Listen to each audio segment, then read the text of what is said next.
우리가 이따가 말씀 중간에는 개역 개정으로 볼 텐데요. 우리 함께 합독할 때는 우리 성경 세번역으로 함께 합독했으면 좋겠습니다. 찾으신 분들 자리에 다 일어나셔서 요한복음 3장 16절 우리가 쓰는 세번역 성경으로 함께 합독합니다. 시작. 하나님께서 세상을 이처럼 사랑하셔서 외아들을 주셨으니 이는 그를 믿는 사람마다 멸망하지 않고 영생을 얻게 하려는 것이다. 아멘. 자리에 앉으시고요. 한 번만 저를 보고 이렇게 활짝 웃어줘 보실래요? 그냥? 네. 왜 그러냐면 되게 떨려요. 지금 다른 교회 온 것처럼 이게 우리 교회가 맞나 싶고, 우리가 원래 이렇게 막 되게 널찍널찍 저 뒤에 앉아서 예배드리잖아요. 갑자기 이렇게 앞으로 오니까 막 나를 위협하는 것 같아. 근데 또 한편으로는 또 되게 이렇게 좋은 것 같아요. 좀 가까이에서 이렇게 보게 되니까. 그래서 여기가 우리 교회다라는 생각을 할 수 있도록 또 괜히 마음속에 다른 교회 와서 설교하는 것처럼 떨지 않고 설교할 수 있도록 좀 부탁을 드린 거고요. 빛의 교회 8주년을 맞아서 무슨 말씀 전해야 될까 한 달 전부터 고민하고 기도하기 시작했어요. 그런데 문득 그런 생각이 들었어요. 내가 지금 뭔 고민을 하고 있는 거지? 내가 지금 무슨 생각을 하고 있는 거지? 라는 생각. 8주년쯤 되었으면 저도 모르게 이렇게 좀 멋있는 이야기를 하고 싶었던 것 같아요. 이제 8주년쯤 됐으니까 뭔가 이렇게 거창한 계획 혹은 비전 이런 걸 좀 나누고 싶은 욕심도 솔직하게 이야기하자면 마음속에 조금 생겼던 것 같고요. 그래서 우리 함께 목회하는 목회자들이랑 얘기할 때, 야, 올해 8주년에는 이게 팔이 이렇게 생겼으니까 막 이렇게 인피니티 뭐 해가지고 막 비전 캐스팅도 하고 그래야 되겠다 막 제가 얘기를 했다가 하나님 문득 제 마음속에 이런 얘기하시는 것 같다는 생각이 들었어요. 야, 너한테는 도대체 교회가 뭐냐? 하나님 꼭 저한테 그렇게 물으시는 것 같더라고요. 야, 너는 교회의 존재 목적이 뭐라고 생각하는데? 하나님께서 저에게 그렇게 물으시는 것 같다라는 생각이 들고 나니까 오늘 무슨 말씀을 전해야 될지가 그 무엇보다도 대단히 명확하게 제 눈에는 보이기 시작하더라고요. 그것은 바로 우리 교회 존재의 목적, 우리 이민혜 집사님께서 기도하실 때도 잘해주셨는데, 우리 주 예수 그리스도의 복음을 배우고 누리고 나누는 일, 그거 우리 교회가 계속 해야 될 일이 아닌가라는 생각을 다시 한번 하게 되었습니다. 그래서 오늘은 바로 그 복음의 주인공, 오늘 설교 제목을 별에서 온 그대라고 한번 붙여봤는데요. 저 멀고 먼 별에서 온 저와 여러분의 그대에 대한 이야기 오늘도 한번 계속해서 나누어 보려고 합니다. 이제는 벌써 시간이 제법 길게 흐른 것 같은데요. 그때가 언제였는지 몇 년이었는지 모르겠지만 한국에서 별에서 온 그대라는 드라마 제목으로 대단히 큰 인기를 끌었던 드라마가 있었습니다. 아마 이 드라마 보신 분들 이 자리에도 계시리라 생각을 하는데요. 과연 이 세상을 살아가는 인간들 중에 나는 다른 별에서 왔어요 라고 이야기할 수 있는 사람이 존재할까요? 너무 말이 안 통한다 해서 화성에서 온 남자, 금성에서 온 여자, 부부간의 관계를 그렇게 묘사한 그런 제목을 붙여 놓아서 대단히 인기를 끌었던 책도 있었는데요. 아무리 내 남편이 말이 안 통해도, 아무리 내 아내를 보고 이야기할 때 이해를 시키지 못한다 하더라도 내 남편과 내 아내 다른 별에서 온 사람이 아니라는 것쯤은 우리 모두는 잘 알고 있으리라 생각을 합니다.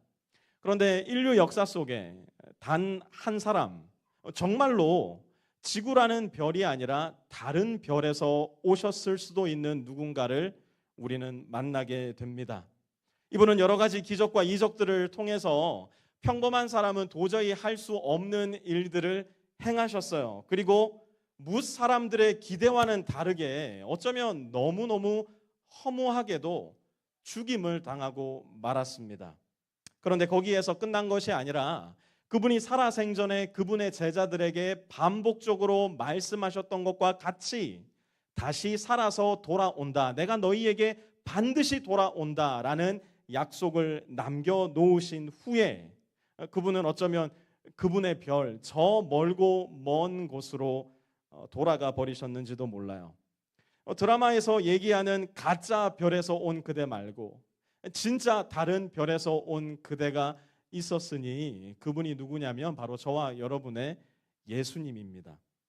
오늘 저는 빛의 교회 8주년을 맞이해서 이 예수님이 우리와는 다른 별, 우리와는 다른 세계에서 오신 분이라는 것을 다시 한번 증명해 보려고 합니다. 8주년을 기념하면서 또 8주년을 하나님께 감사하면서 이 8주년을 맞은 우리 교회를 하나님 앞에 올려드리면서 우리가 해야 할 가장 중요한 일은 다른 것이 아니라 예수님을 다시 한번 잘 배우고 믿고 따르는 데 있기 때문이에요. 예수님이 자신을 증명하신 방법은 여러 가지가 있는데요. 오늘은 크게 5가지로 예수님의 자기 증명법을 살펴보려고 합니다. 첫 번째, 예수님의 자기 증명법은 바로 포도주 증명법이었어요. 요한복음 2장에 가서 보면요, 예수님과 그의 제자들이 갈릴리 가나라는 지역에서 한 결혼식에 참여하는 장면이 등장을 합니다. 그런데 그때 마침 큰 문제가 생겨요.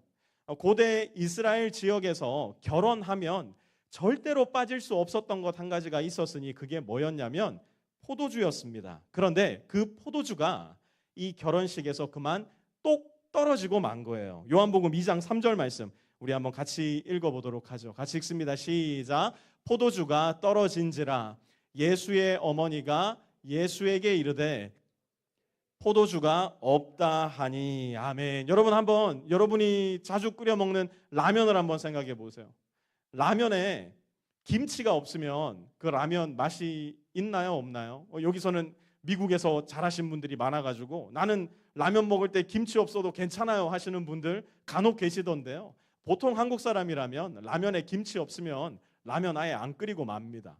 삼겹살 먹을 때 삼겹살만 먹으면 맛있나요? 상추도 넣고 깻잎도 넣고 쌈장도 발라가지고 먹어야 그 삼겹살 진짜 맛있는 거 아닌가요? 요새 날씨 이제 슬슬 더워지기 시작하는데 시원한 아메리카노 딱 손에 들면 자동적으로 우리 달라스 사람들에게 떠오르는 게 뭐예요? 아, 달콤한 도나스가 여기 같이 있으면은 글레이즈 하나랑 같이 딱 먹으면 참 좋겠는데 그런 생각이 우리 마음에 떠오르지 않습니까? 마찬가지로 고대 이스라엘에서 예수님 당시 이스라엘 지역에서 결혼 잔치에 절대로 빠져서는 안 되는 것이 있었으니 그게 뭐냐면 바로 포도주였어요. 그런데 이 포도주는 단순히 그냥 마시는 용도가 아니라 이스라엘 사람들에게 어떠한 의미를 가지고 있었으니 포도주의 의미가 뭐냐면 바로 잔치였어요. 바로 포도주의 의미는 기쁨이고 즐거움이었습니다. 그런데 예수님의 어머니인 마리아가 포도주가 없다라고 예수님께 말했을 때 이 문자적인 언어 뒷면에 숨어 있는 가장 깊은 의미는 뭐냐? 여기에 잔치가 없다. 여기에 기쁨이 없다. 여기에 즐거움이 없다라는 의미와도 같은 것이었어요. 그런데 예수님께서 그 밍밍한 물을 뭘로 바꾸세요? 포도주 중에서도 가장 좋은 포도주, 그 당시에 포도주 마스터라고 불리는 연회장이 마셔보고 나서도 야, 어디서 이런 포도주가 났냐? 어떻게 이런 포도주를 만들었냐라고 감탄할 만큼, 요즘 뭐 포도주 중에 좋은 게 뭐가 있는지는 잘 모르겠습니다만 여러분들이 우리가 이 세상에서 발견할 수 있는 가장 좋은 종류의 포도주를 예수님께서 만들어 놓으신 거예요. 밍밍하고 아무런 맛도 없고 의미도 없는 잔치 속에 인생 가운데 이스라엘에 하나님께서 잔치를 예수 그리스도와 함께 가져오셨다는 의미가 여기에 있어요. 기쁨도 없고 즐거움도 없는 사람들의 인생 가운데 예수님이 오심으로 말미암아 잔치와 기쁨과 즐거움을 살아나게 하신 거예요. 그것이 바로 예수님께서 공생애를 시작하시면서 가장 먼저 하신 일이 바로 물을 포도주로 바꾸신 이유였어요. 아무런 기쁨도 즐거움도 잔치도 없는 사람들의 삶에 최고의 기쁨, 최고의 즐거움, 최고의 잔치를 가져다 주시기 위해 예수님은 이 땅에 오신 거예요. 두 번째로 예수님께서 사용하신 증명법은 무엇이냐? 이름하여 폭풍우 증명법이었습니다. 폭풍우 증명법. 마가복음 4장 37절에 보면요, 갈릴리 바다를 건너가시는 예수님과 또 제자들의 모습이 등장을 하는데요. 사실 갈릴리 호수는 바다가 아니라 호수였어요. 그런데 그 당시 유대 사람들이 그 장소를 Sea of Galilee, 갈릴리 바다라고 불렀기 때문에 그것이 오늘날까지도 계속 계승되어서 갈릴리 바다라고 부르는데요. 사실 갈릴리 바다는 바다라고 할 만큼 크지 않고요. 작은 호수입니다. 그런데 이 갈릴리 호수는 지역적인 특징 때문에 엄청난 광풍이 시마다 때마다 몰아치는 장소였어요. 그리고 마가복음 4장 37절이 바로 그 사건이 일어났을 당시를 기록한 본문인데요. 우리 한번 그 말씀 같이 읽어보겠습니다. 마가복음 4장 37절입니다. 시작. 그런데 거센 바람이 일어나서 파도가 배 안으로 덮쳐 들어오므로 물이 벌써 가득 찼다. 아멘. 바람이 불고 파도가 치고 배에 물이 들어오고 마침내 배가 침몰하기 시작하자 제자들이 예수님을 찾기 시작해요. 그리고 그 긴박한 상황 속에서 제자들은 예수님을 원망합니다. 38절입니다. 선생님, 우리가 죽게 되었는데도 아무렇지도 않으십니까? 선생님, 우리가 지금 죽게 되었는데도 아무렇지도 않으십니까? 올해는 텍사스에 유독 썬더스톰이나 토네이도가 더 자주 오는 것 같아요. 지난 한 주도 많은 썬더스톰을 우리가 거쳐 지나왔는데요. 그런 광풍이 갈릴리 호수 위를 배져가던 제자들과 예수님이 탄 배에 들이닥친 겁니다. 여러분, 지난주 썬더스톰 한번 생각해 보세요. 막 길가에 세워 놓았던 쓰레기통이 다 넘어가고 막 나뭇가지가 우지끈 부러지고 막 천둥이 머리 위에서 치는 것처럼 엄청난 소리로 들려와서 아마 새벽에 깨신 분들도 많았을 텐데요. 비가 내리는데도 비가 이렇게 위에서 밑으로 내리지 않고 막 이렇게 옆으로 내리도 옆으로 바람이 하도 세게 부니까 바로 그런 상황 한가운데 제자들과 예수님이 계셨던 겁니다. 바로 그때 예수님이 이렇게 말씀하세요. 39절, 잠잠하라, 고요하라.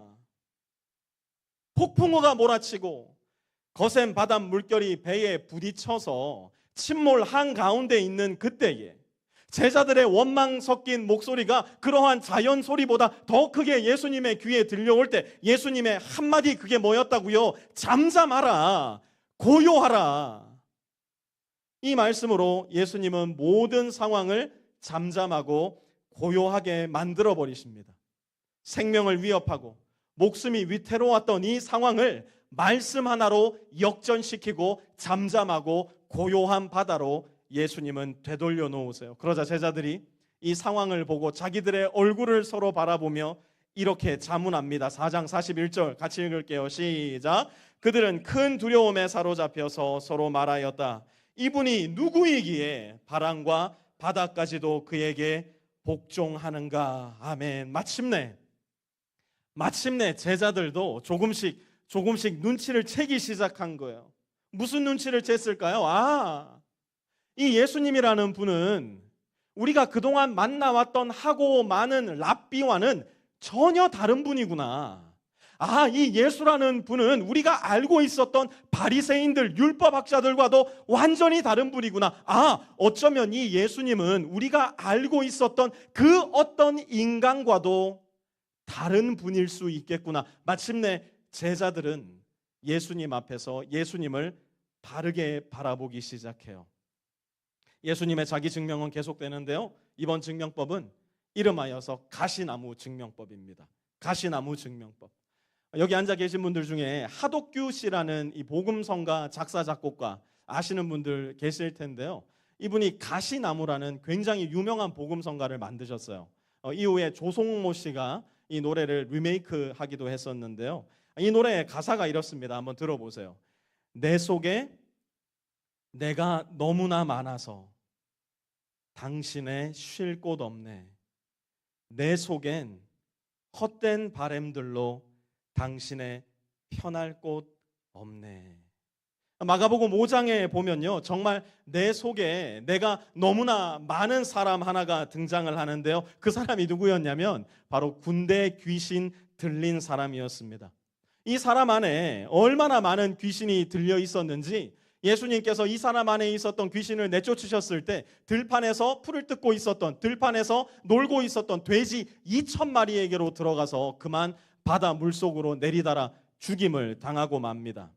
내 속에 내가 너무나 많았던 이 사람을 예수님께서 고치시고 나서 마가가 이 사람의 상태를 이렇게 묘사했는데요. 마가복음 5장 15절 같이 한번 읽습니다. 시작. 그들은 예수에게 와서 귀신 들린 사람, 곧 군대 귀신에 사로잡혔던 사람이 옷을 입고 제정신이 들어 앉아 있는 것을 보고 두려워하였다. 아멘.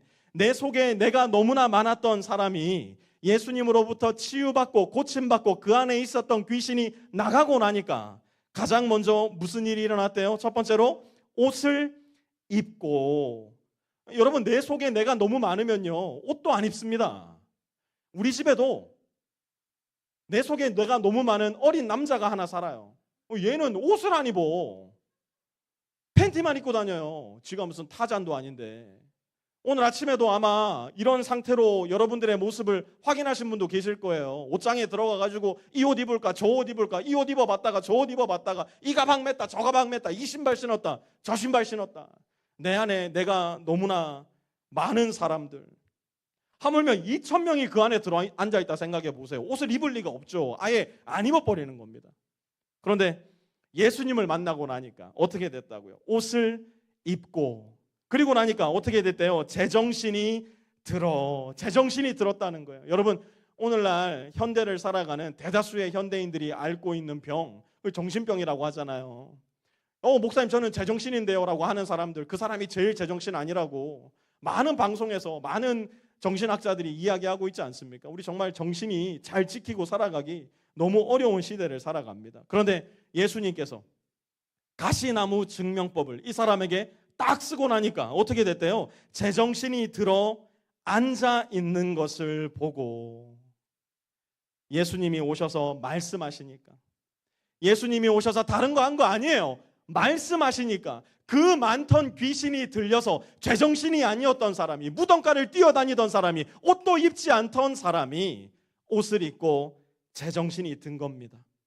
이제는 내 속에 내가 너무 많은 것이 아니라 예수 그리스도 한 분이 들어오시니까 제정신이 들고 정신이 온전해지고 그가 어떤 삶을 위해 지음받은 존재인지를 명확하게 깨닫게 된 거예요. 물을 다스려 포도주가 되게 하심으로 물질을 다스리는 능력을 보여주셨고, 폭풍우를 다스려 폭풍우를 잠잠케 하심으로 자연현상을 다스리는 능력을 보여주셨고, 이제는 내 속에 내가 너무 많아서 옷도 입지 못하고 제정신도 아니었던 귀신 들린 자를 고쳐주심으로 귀신을 다스리는 영적 능력도 보여주셨어요. 물질과 자연과 영의 세계를 다스리시는, 인간에게서는 찾아볼래야 찾아볼 수 없는 능력을 이미 예수님은 다 보여주신 거예요. 그런데 아직도 뭐가 부족한지 무엇인가를 더 보여주세요. 그게 뭐냐? 이름하여 달리다굼 증명법입니다. 달리다굼 증명법. 마가복음 5장 35절에 보면 회당장의 딸이 죽는 장면이 등장을 해요. 회당장은 죽어가는 딸을 살리기 위해서 예수님 앞으로 나옵니다. 그런데 예수님이 딸에게로 가는 길이 자꾸만 지연되기 시작해요. 그리고 그 길이 지연되고 있었던 상황 한가운데 소식이 들려오는데, 무슨 소식이 들려옵니까? 회당장의 딸이 죽었다는 소식이 들려옵니다. 여러분, 한번 우리 애가 아프다고 생각을 해보세요. 하다못해 열만 나도 뭐 하루 일을 할 수가 없어요. 손에 잡히는 일이 없단 말이에요. 그런데 나의 사랑하는 딸이 죽음을 눈앞에 두었다. 더 나아가 내 사랑하는 딸의 죽음을 내가 지켜보아야 한다. 그 아비의 심정이 도대체 어떻겠냔 말이에요. 놀랍게도 이 죽음 앞에서, 이 비참함 앞에서 단 하나도 허둥대거나 당황하지 않는 분이 한 분 있었으니 그분이 누구셨냐면 바로 예수님이셨어요. 예수님은 오히려 시끄럽게 떠들며 울고 있는 사람들에게 이렇게 말씀합니다. 5장 39절, 마가복음 5장 39절입니다. 어찌하여 떠들며 울고 있느냐? 그 아이는 죽은 것이 아니라 자고 있다. 예수님은 이어서 이렇게 하시는데요. 41절입니다. 같이 읽죠. 시작. 그리고 아이의 손을 잡으시고 말씀하셨다. 달리다굼, 이는 번역하면 소녀야 내가 내게 말한다, 일어나거라 하는 말이다. 아멘. 여러분, 말씀을 읽고 특별히 복음서의 말씀을 읽고 예수님의 행적을 우리가 묵상할 때 저와 여러분에게 사실 가장 많이 필요한 게 뭐냐면 조금은 더 신선한 눈이 필요해요. 신선한 눈. 왜냐하면 우리는 성경을 너무 식상하게 읽는 경향이 있어요. 아이, 나 이거 알아. 달리다굼 뭐 많이 들어봤지. 옛날에 여름 성경학교에서 내가 자라면서 달리다굼이라는 말씀만 해도 10번, 100번도 들어왔어. 우리는 성경을 읽을 때 너무너무 식상한 눈으로 읽는 경향이 있어요. 그러다 보니까 말씀을 읽으면서 놀라움이 없어요. 경탄이 없어요. 감사가 없어요. 한번 오늘 본문을 우리의 상상력을 최대한 발휘해서 최대한 상상력을 끌어다가 오늘 본문 속으로 다시 한번 들어가서 이 장면을 처음 보는 제자의 눈을 내가 가졌다 생각하고 가정하고 그렇게 한번 이 말씀을 다시 봤으면 좋겠어요. 그동안 제자들은 예수님이 범상치 않은 분이라는 것만은 분명하게 알고 있었어요. 왜요? 아니, 물을 포도주로 바꾸셨다니까요. 그 폭풍우를 잠잠하라 말씀하시니까 잠잠해졌다니까요. 2,000마리의 귀신이 들려있던 사람을 한마디로 정상으로 온전한 사람으로 바꾸어 놓았다니까요. 그런데 이번에는 좀 너무 많이 가신 것 같아요. 다른 건 다 이해하는데 지금 예수님이 상대하고 있는 건 뭐예요? 죽음이란 말이에요. 이건 다른 문제가 아니에요. 자연현상을 바꾸거나 물질을 바꾸거나 영적인 세계를 다스리는 게 아니라 인류의 최대 적 죽음을 눈앞에 두고 있단 말이에요. 아마 예수님께서 달리다쿰 소녀야 일어나라 말씀하실 때 아마 예수님 뒤편에서는 머리를 치면서 아이고 우리 예수님 또 너무 멀리 가신다 생각하고 있었던 제자들도 분명히 있었을 겁니다. 그런데 그 순간에 대단히 놀라운 상황이 일어납니다. 이 말씀을 처음 보는 눈이라 생각하고 5장 42절 같이 읽습니다. 시작. 그러자 소녀는 곧 일어나서 걸어 다녔다. 소녀의 나이는 12살이었다. 사람들은 크게 놀랐다. 여러분 놀라야 돼요. 죽은 어린 소녀를 12살짜리 어린 소녀를 예수님이 말씀 하나로 생명을 돌이키게 해주셨어요. 누워 있었던 송장을 예수님께서 살아나게 하셨단 말이에요.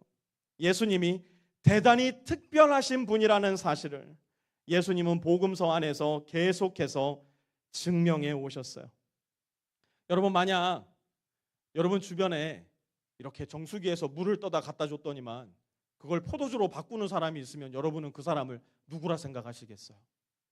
만약 여러분 주변에 막 썬더스톰이 막 몰아치고 있고 막 헤일이 막 떨어져가지고 어머야 어떡하냐 내 차 지붕 다 찌그러지겠다 하고 있는데 갑자기 Be quiet 하니까 우박이 딱 멈춰버리고 폭풍우가 멈춰버리는 사람이 있으면 여러분은 그 사람을 누구라 생각하시겠어요? 옷도 안 입고 막 온 거리 뛰어다니면서 H마트 에어리나를 돌아다니는데 유명한 귀신 들린 사람이야. 달라스에 있는 목사들이 다 가서 죽기 기도를 해도 안 고쳐져. 그런데 그 사람에게 귀신아 나가라 말씀하셨더니 그 사람이 온전해지는 것을 보았다면 여러분은 그분을 누구라 생각하시겠어요? 더 나아가 죽은 자를 말씀 하나로 살리는 능력을 가진 사람을 여러분이 본다면 여러분은 그분을 누구라고 생각하시겠습니까? 이쯤 되면 이 예수님 정말 범상치 않다는 것쯤은 우리 모두가 인정하고 깨닫게 되었으리라 생각을 합니다. 그런데 아직 이야기는 끝나지 않습니다. 요한복음 3장 16절 우리가 암송하는 버전인 개역 개정으로 한번 같이 읽어보겠습니다. 시작. 하나님이 세상을 이처럼 사랑하사 독생자를 주셨으니 이는 그를 믿는 자마다 멸망하지 않고 영생을 얻게 하려 하심이라. 아멘. 예수님은 나를 믿는 자는 그 사람이 누구든지 남자든 여자든 노인이든 아이든 병자든 건강한 사람이든 죄인 중에 괴수이든 성인 중에 성인이든 그 누구든 내가 사랑할게, 내가 지켜줄게, 내가 영생의 선물을 너에게 줄게 약속해 주시는 분이에요. 시간을 딱 정해놓고 네가 아름다울 때만, 네가 경건할 때만, 네가 그럴듯하게 보일 때만, 네가 교회생활 잘할 때만, 네가 나에게 헌금 갖다 놓을 때만, 그때만 너를 사랑할게 말씀하시는 것이 아니라 언제든 어디서든 무슨 일이 일어나든 영원히 너를 사랑할게 약속해 주시는 분이에요. 그런데 여러분 가만 보면 이 세상에도 이렇듯 사랑을 약속하는 사람들이 참 많습니다. 내가 평생 당신만 사랑할게. 내가 평생 당신 섬기고 살게. 내가 평생 당신 손에 물 하나 묻히지 않게 해줄게. 저 하늘에 별도 따다주고 당신 원한다면 내가 저 달도 따가지고 올게. 아마 여기 계신 모든 자매님들이 남편의 이런 종류의 거짓말에 속아 결혼을 하셨을 텐데요. 이렇게 말하는 사람, 그 사람은 어떤 방법을 사용하든 자기의 사랑을 증명할 수 있어야 돼요. 저와 여러분은 사랑을 어떻게 증명하나요? 막 반지 같은 거 사다 주잖아요. 막 이런저런 선물도 사다 주고, 또 내 아내가, 내 지금의 여자친구가, 또 내가 관심을 얻고 싶은 그 사람이 좋아하는 무슨 일인가를 열심히 해주잖아요. 그런데 여러분, 이런 거는요, 아무리 최선을 다한다고 해도 굉장히 낮은 수준의 사랑 증명법이 될 수밖에 없어요.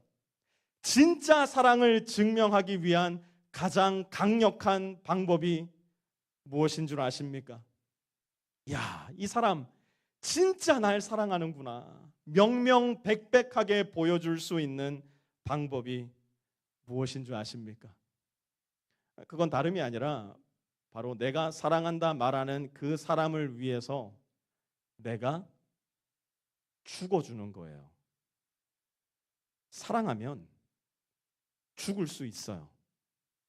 내 돈도, 내 시간도, 내 자존심도 절대로 고치고 싶지 않은 나의 사소한 말투, 행동, 모든 습관까지도 내가 사랑하는 그 사람이 그것을 좋아하지 않는다면 다 죽일 수 있어요. 더 나아가 사랑하면요, 진짜 나의 목숨도 내어놓을 수 있게 됩니다. 여러분, 누군가 저에게 다가오셔서 목사님은 목사님의 부모님을 위해 죽으실 수 있나요? 라고 물어본다면 아마도 저는 이렇게 말할 것 같아요. 예, 제가 부모님을 사랑하는 것은 틀림없는 사실인데 우리 부모님을 위해 내 목숨을 내어놓는 거 그렇게 기뻐하시지는 않을 것 같아요. 그리고 내가 죽으면 우리 딸은 어떻게 해요? 우리 아들은 어떻게 해요? 내 와이프는 어떡합니까? 저는 그렇게 이야기할 것 같아요.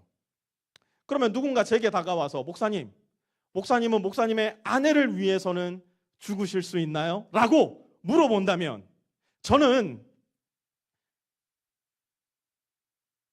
왜 웃으세요? 여기서 웃으시면 안 돼요. 네, 쉽지 않겠지만 하나님께서 나의 목숨보다 귀히 여기라 주신 내 아내를 위해서 쉽지 않겠지만 의지적으로 결단하고 죽겠습니다, 이야기할 것 같아요. 그런데 누군가 제게 와서 목사님은 목사님의 딸을 위해서, 목사님의 아들을 위해서 대신 죽으실 수 있나요? 라고 물어본다면 그거 대답하기 너무 쉬울 것 같아요. 네, 만약에 내가 죽어 내 딸을 살릴 수 있다면, 만약에 내가 죽어 내 아들을 살릴 수 있다면 저는 기꺼이 제 목숨 별로 아깝지 않게 내놓겠습니다, 이야기할 것 같아요. 왜요? 그 누구보다 제가 제 딸을 사랑하니까요. 그 누구보다 제가 제 아들을 사랑하니까요. 그들이 나 때문에 살 수 있다면, 내 목숨과 바꿀 수 있다면 어렵지 않게 바꿀 수 있을 것 같아요. 왜요? Because I love them. 이것이 바로 예수님이 자기의 마지막 사랑을 증명한 방법입니다. 그것은 이름하여 죽도록 사랑의 증명법이에요. 예수님이 영원토록 너를 사랑할게 라고 말씀하실 때 예수님은 우리에게 그럴듯한 재산을 가져오신 게 아니에요. 예수님은 우리에게 멋진 외모를 가져오신 것도 아니에요. 예수님은 우리가 꿈꾸는 그 어떤 이 세상의 권력을 가져다 주신 것도 아니에요. 예수님은 내가 너를 사랑할게 말씀하실 때 자기의 목숨을 우리에게 가지고 오셨어요. 우리 교회 암송 구절 중 또 하나죠. 로마서 5장 8절 우리 한번 같이 읽어봤으면 좋겠습니다. 같이 읽습니다. 시작. 우리가 아직 죄인 되었을 때에 그리스도께서 우리를 위하여 죽으심으로 우리에 대한 자기의 사랑을 확증하셨느니라. 아멘. 예수님이 우리에게 뭘 가져오셨다고요? 우리가 이 세상 가운데 꿈꾸는 그 어떤 것이 아니라 예수님은 다 가진 내가 너를 위해 나의 모든 것, 곧 나의 생명을 내어줄게. 내가 그렇게 너를 사랑할게. 예수님은 십자가 위에서 저와 여러분을 대신해 죽으심으로 저와 여러분을 향하신 하나님의 변함없는 영원한 사랑을 증명해 주셨어요. 우리 찬양팀 올라오시고요. 예수님은 단순히 별에서 온 그대가 아니라 저 높고 높은 별을 건너서 이 낮고 낮은 땅 위에 오신 나의 그대, 그리고 우리의 그대이십니다. 조금도 이 땅에 오실 필요가 없었지만 나를 사랑하시기 때문에 그 멀고 먼 하나님의 나라, 천군 천사들의 완전한 찬양을 받고 있던 그 영광스러운 보좌까지 버리시고 아무도 거들떠보지 않는 이 낮고 낮은 땅에까지 오셨어요. 예수님은 마구간의 구유를 마다하지 않고 오셨어요. 머리 하나 둘 곳 없이 가난한 삶을 거절하지 않고 오셨어요. 사람들의 반감과 미움, 사람들의 배신과 원망을 두려워하지 않고 오셨어요. 뼈가 다 드러날 정도로 등을 후려치는 그 채찍의 고통도 전혀 마다치 않고 오셨어요.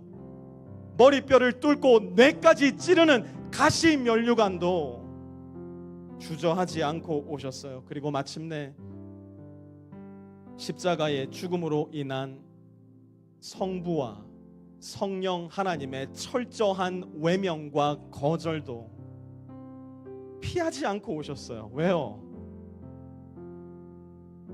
Because He loves you. Because He loves me. 예수님은 나를, 우리 모두를 사랑하시기 때문에 저 높고 높은 별을 건너 이 낮고 낮은 땅까지 오신 겁니다. 빛의 교회 8주년을 맞아 저는 저와 여러분 모두에게 이 질문을 드리며 말씀을 맺기 원합니다.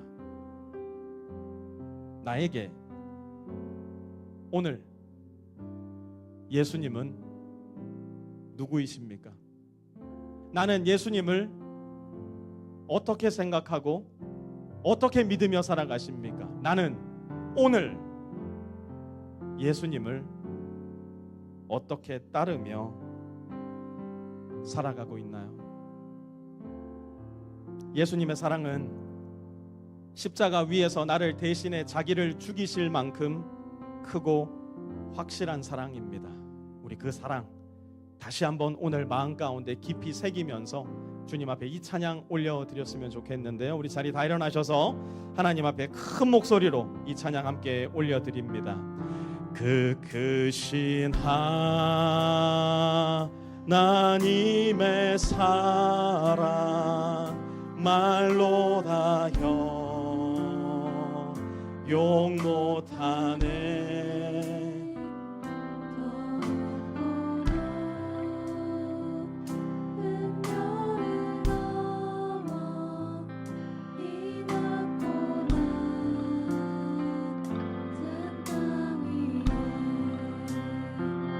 죄범한 영혼 구하려 그 아들 보내사 화목제물 삼으시고 죄 용서하셨네.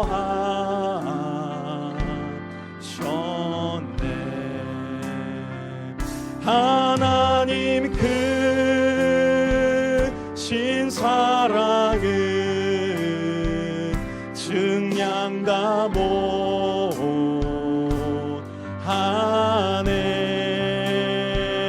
영원히 변치 않는 사랑 성도여 찬양 시절, 괴로운 시절 지나가고, 괴로운 시절 지나가고, 땅 위에 영화 쇠할 때 주 믿지 않던 영혼들은 큰 소리 외쳐 울어도 주 믿는 성도들에게 큰 사랑 배 우리의 죄 사해 주셨으니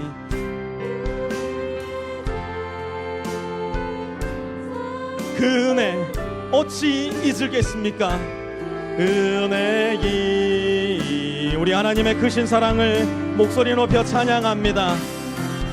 하나님 크신 사랑은 측량다 못하네. 영원히 변치 않는 사랑 성도여 참 하나님 크신 사랑 측량할 수 없는 그 사랑을 찬양합니다. 하나님 크신 사랑은 측량다 못하네.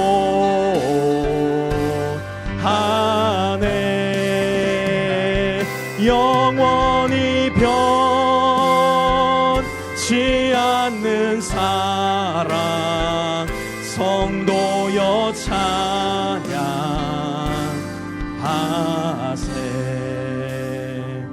하늘을 두루마리 삼고 바다를 먹물 삼아도 한없는 하나님의 사랑 다 기록할 수 없겠네. 하나님의 크신 사랑 어찌 다 쓸까? 저 하늘로 비싸도 채우지 못. 하나님 크신 사랑은 하나님 크신 사랑은 측량다 못하네. 영원히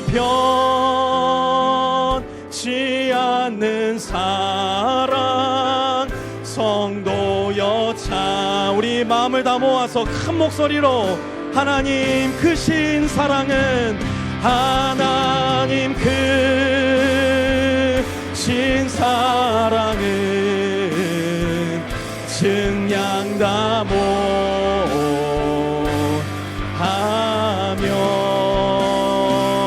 영원히 변치 않는 사랑 성도. 마지막으로 우리의 하나님 그 크신 사랑 측량할 수 없는 사랑 함께 찬양합니다. 하나님 크신 사랑은 측량다 못하네.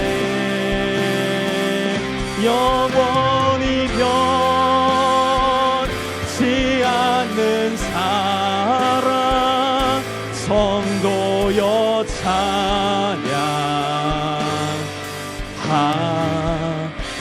우리에게 자기의 아들을 주시기까지 사랑을 베풀어 주신 하나님께 감사와 찬송의 영광 함께 박수로 올려드리기 원합니다. 할렐루야. 예수님은 우리에게 성찬이라는 은혜의 통로를 통해서 예수님의 사랑과 은혜를 우리의 오감으로 느끼고 섭취하고 새 힘을 얻게 하셨어요. 오늘 8주년을 맞아서 함께 성찬을 나누며 우리 예수님의 은혜와 사랑을 우리의 온 몸으로 함께 섭취하는 시간을 갖기 원하는데요. 빛의 교회의 성찬은 빛의 교회의 성도가 아니어도 예수님을 나의 구주와 주님으로 영접하신 분들은 모두 함께 참여하실 수 있습니다. 혹시 성찬 엘리먼트를 받지 못하신 분들은 뒤에 있는 성찬 엘리먼트 바스켓에서 하나씩 픽업하셔서 함께 성찬 나누었으면 좋겠습니다. 먼저 위에 있는 껍질을 까셔서 예수님의 몸을 상징하는 작은 과자를 준비해 주시고요.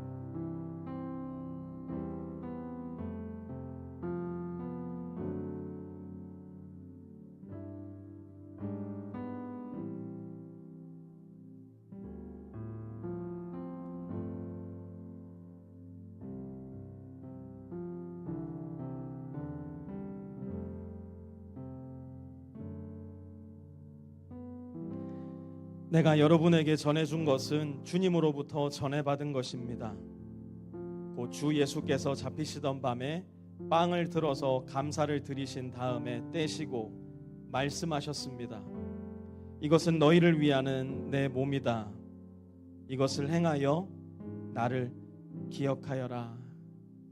나를 위해 자기의 몸을 내어주신 예수님을 우리의 모든 감각으로 이 작은 상징을 통해 함께 받아들이기 원합니다. 예수님의 몸입니다.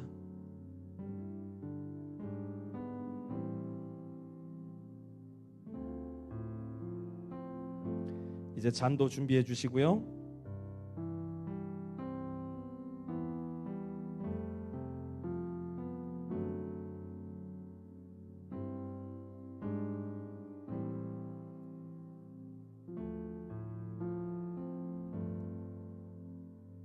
식후에 잔도 이와 같이 하시고서 말씀하셨습니다. 이 잔은 내 피로 세운 새 언약이다. 너희가 마실 때마다 이것을 행하여 나를 기억하여라.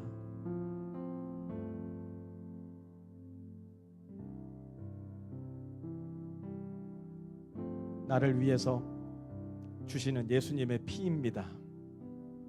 나를 위해서 실제로 자기의 목숨을 내어주신 예수님의 피입니다. 그 새 언약의 피를 우리의 모든 감각으로 감사함으로 함께 취하도록 하겠습니다.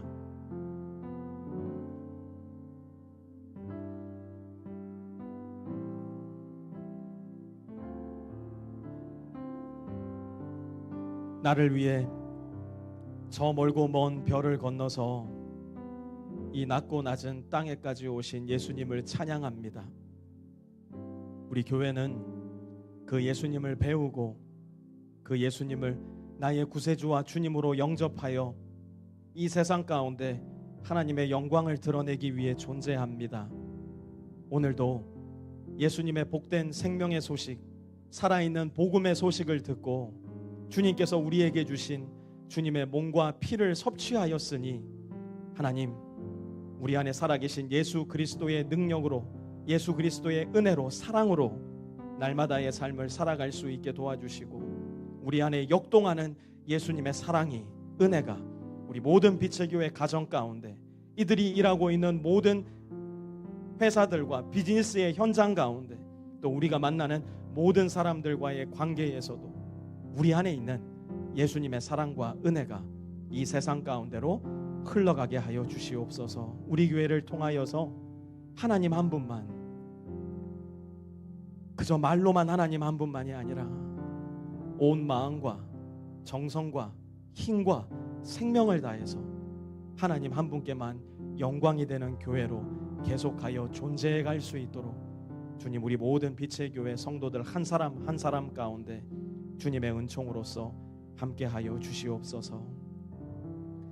이제는 우리 주 예수 그리스도의 은혜와 하나님 아버지의 무한하신 사랑하심과 성령의 내주교통하심이 오늘 이 자리에 8주년을 맞이하여 하나님 아버지께 감사를 드리고 우리 예수 그리스도를 섭취함으로 말미암아 성령의 능력 가운데 하루하루를 살아가기로 다짐하며 소망하며 이 교회를 떠나가는 우리 모든 빛의 성도들 머리 위에와 그들의 가정 위에, 직장 위에, 기업 위에, 모든 관계들 위에도 이제로부터 영원토록 함께하옵시기를 간절히 축원하옵나이다. 아멘.